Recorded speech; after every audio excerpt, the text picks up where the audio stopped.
Hello everyone, welcome back to my channel. तो आज जो है मैंने आईबीपीएस पीओ का जो last year memory based exam था वो वाला लगाया है, तो उसी के एनालिसिस इस वीडियो में हम करने वाले हैं।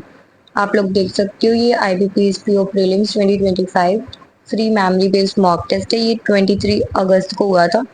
ये आप लोग भी लगा सकते हो, ये बिल्कुल फ्री है। तो आप लोग ये वाला लगा लेना ज़रूर और अपना स्कोर कमेंट सेक्शन में ज़रूर बताना। इसमें अगर आप लोग मेरा स्कोर देखोगे तो मेरा जो स्कोर रहा है दैट इज 64.89। 64.89 मेरा स्कोर रहा है। और परसेंटाइल की बात करें तो 98.9 परसेंटाइल रही है। परसेंटाइल इसमें अच्छी है। और रैंक आप देख सकते हो 852। और अगर सेक्शन वाइज मार्क्स की बात करें तो रीजनिंग में मेरा स्कोर है 30.29, इंग्लिश में 21.75 और क्वांट्स में 12.86।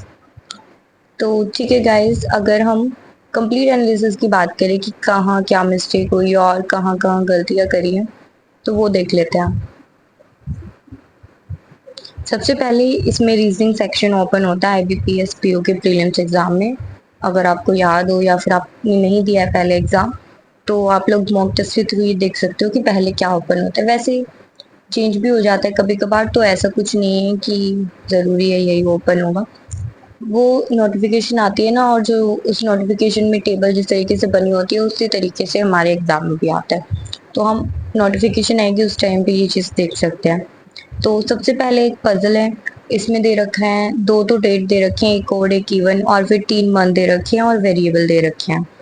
तो ये 3 मिनट 21 सेकेंड में हुई थी।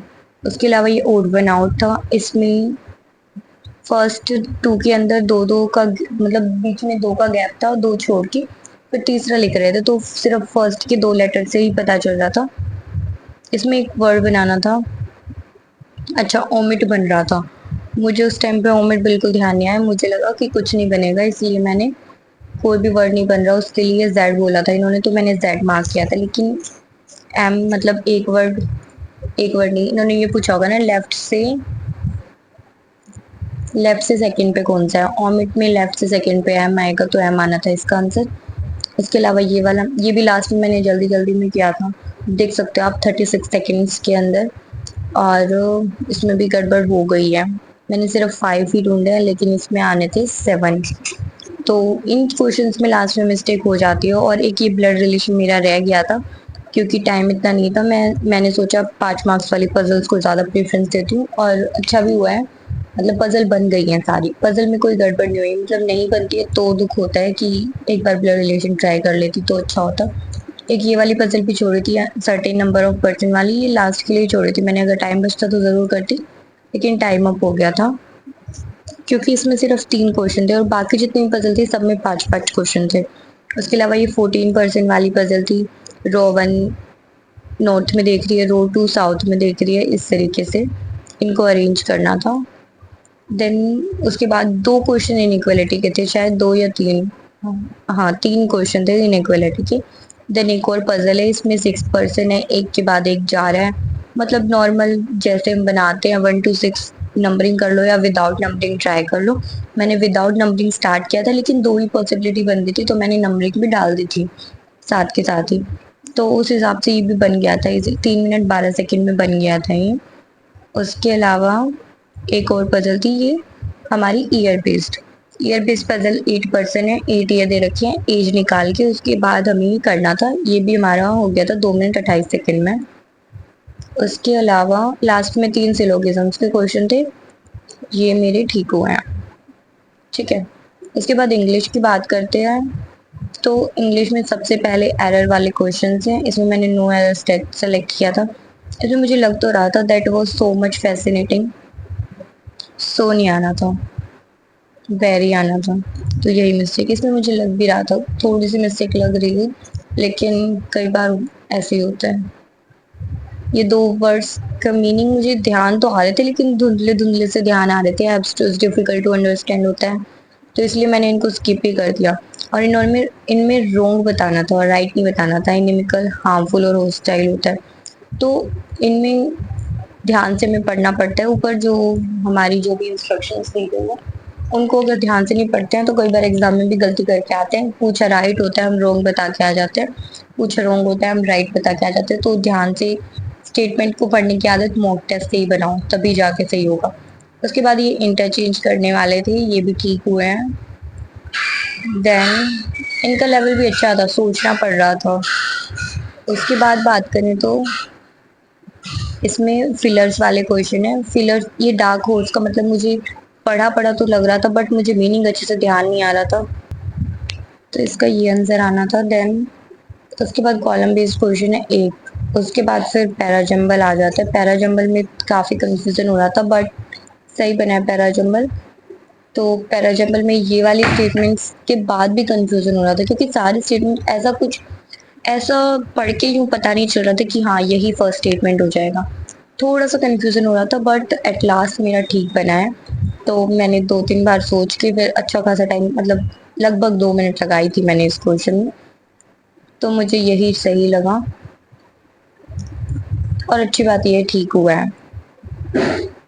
उसके बाद फिर हमारी आरसी आ जाती है। आरसी में 3 क्वेश्चन रॉन्ग हुए हैं।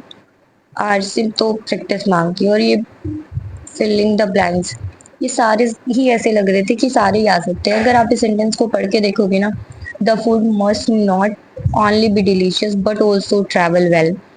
सिर्फ फूड डिलीशियस ही नहीं होना चाहिए, उसको ट्रैवल भी अच्छे से कराना पड़ेगा, क्यों? ताकि उसकी क्वालिटी और क्या अच्छे से बनी रही। तो क्वालिटी के साथ हम टेक्सचर भी लिख सकते थे, क्वांटिटी तो नहीं लिखेंगे, अरोमा स्मेल भी नहीं लिखेंगे, प्राइस भी नहीं लिखेंगे। तो टेक्सचर और प्रेजेंटेशन मुझे दोनों ही लग रहे थे, तो इन दोनों में कंफ्यूजन था और मैंने टेक्सचर सेलेक्ट किया। ये तो ऑब्वियसली। उसके बाद ये दूसरा भी वर्ड वाला ही रॉन्ग हुआ है। ये थोड़ा सा गड़बड़ लग ही रहा था, समझ नहीं आ रहा था कि ये क्या ही आएगा। इस दोनों में ही डाउट लग रहा था कि यूटिलाइज आएगा या स्ट्राइक आएगा। स्ट्राइक वैसे, क्योंकि बाद में इनटू दे रखा था, तो कनेक्ट तो यहाँ पे आना नहीं था।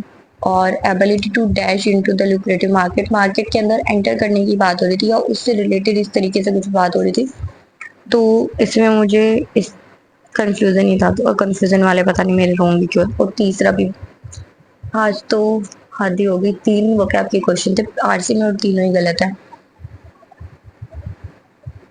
इल्यूसिव, हाँ क्लियर, क्लियर नहीं होता।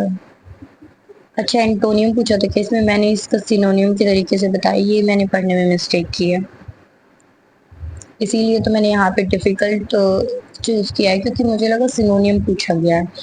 अगर शायद मैं ध्यान से पढ़ती तो शायद मैं इसका आंसर सही कर पाती।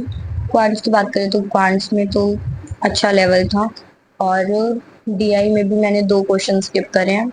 एक का तो आंसर ही पता नहीं क्या आ रहा था, एक का मुझे थोड़ा सा समझ नहीं आया, मैं कंफ्यूज हो गई तो मैंने स्किप कर दिया। देख सकते हो आप, 3 मिनट 15 सेकंड लगाए मैंने इसमें, और फिर भी मैंने आंसर नहीं किया इस क्वेश्चन को।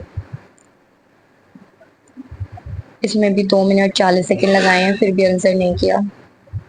तो डीआई अच्छे लेवल की देते हैं पीओ में। आईबीपीएस पीओ में एग्जाम में तो फिर भी एक आध बार, मतलब किसी शिफ्ट में अच्छे लेवल की आ जाती है, किसी में नॉर्मल लेवल रहता है, तो ठीक है, हमें हर तरीके की प्रैक्टिस करनी पड़ेगी। इसमें क्या दे रखा था, नंबर ऑफ टीवी सोल्ड, ये वाली वैल्यूज लिखनी थी डायरेक्ट। देन ये नीचे वाली वैल्यूज जो है, डिफरेंस था टीवी और सेलफोन्स का डिफरेंस जो है, और ये बोल रखा था कि जो सेलफोन्स हैं वो हमेशा ज़्यादा ही होंगे टीवी से। तो वैल्यूज तो इजीली लिख ली थी मैंने, लेकिन यहाँ पे जो है क्वेश्चन थोड़े से घुमा रखे थे, क्वेश्चंस निकालने में गलती हो रही थी, पता नहीं कहाँ मिस्टेक हुई है, अभी सॉल्व करूँगी मैं इनको। उसके बाद ये हमारे क्वालिटी के क्वेश्चन दे रखा थे। क्वालिटी के क्वेश्चन के 4-5 क्वेश्चन थे, ये मेरे सारे ठीक है। उसके अलावा अप्रोक्सीमेशन है, अप्रोक्सीमेशन के अलावा कुछ ये अर्थमेटिक के क्वेश्चन है। 2 ही क्वेश्चन करे थे मैंने, फिर टाइम अप हो गया था।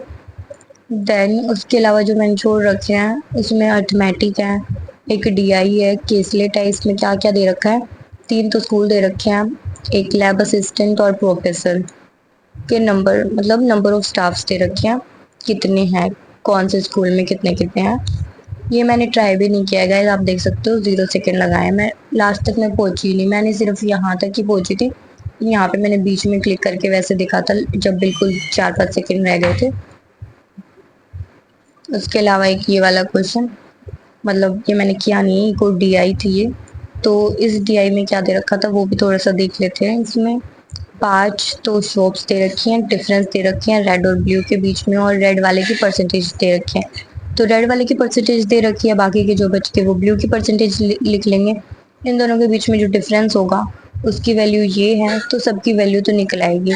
उसके बाद फिर इनको सॉल्व करना है क्वेश्चंस को। तो ठीक है, ये डुएबल था, लेकिन वही बात है, इसके क्वेश्चन भी थोड़े 2-4 तो इजी लग रहे हैं, बट यहाँ तक पहुँचे ही नहीं। तो कम से कम पहले हमें देख लेना चाहिए कि हमारे पेपर में किस टाइप्स के क्वेश्चन आए हुए हैं, उसके बाद ही अटैम्प्ट करना चाहिए।